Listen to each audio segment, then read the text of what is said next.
What's up, everybody? I got a question, and I like to ask questions because I might have the answer, but I just want to hear what people have to say about this. So, it could create dialogue and discussion and debate, which could open up minds and hearts, and hopefully it correct any mistakes or issues that need to be corrected. Now, but we know that white people are just called whites.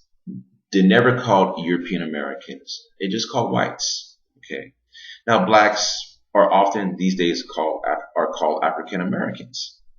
Now, is that accurate or is that a misnomer? Because if we know that not everybody in Africa is black and not everybody in Europe is white, so it's normal to not address every white person as, oh, that guy's a European American. But when we know that not everybody in Africa is black, why do we call black people African Americans? Okay. Would the same people call a North African who happens to be a Berber or Arab in descent and a white South African, if they were to come to America and they were to become American citizens, would these same people that like to call blacks African Americans, would they call them African Americans as well? These people that became American citizens that are not black, but they're African. Okay. Now, again, it has to be accurate, it has to be balanced, it has to be fair, and it has to be consistent. Okay.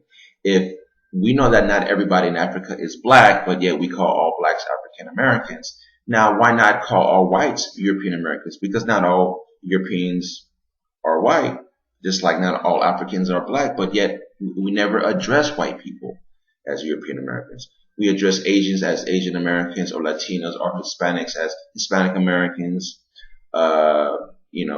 Middle Easterns and stuff like that. And we address people from where they're from or from what language they speak or share. But white people are the only exception to the rule. And why is that? Okay. It's funny because it's not accurate. I could understand if you were not educated, but a lot of people in academia use African American, and then instead of calling white people European American, it just called them white.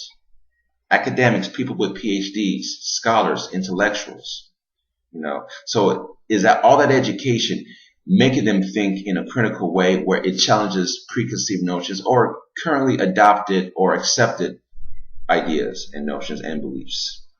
So I'd like to hear you guys' answers and just, again, make it logical, and I want evidence. I want it to be something that can't be refuted. Okay? So enjoy, and I want to hear your guys' responses. Peace out.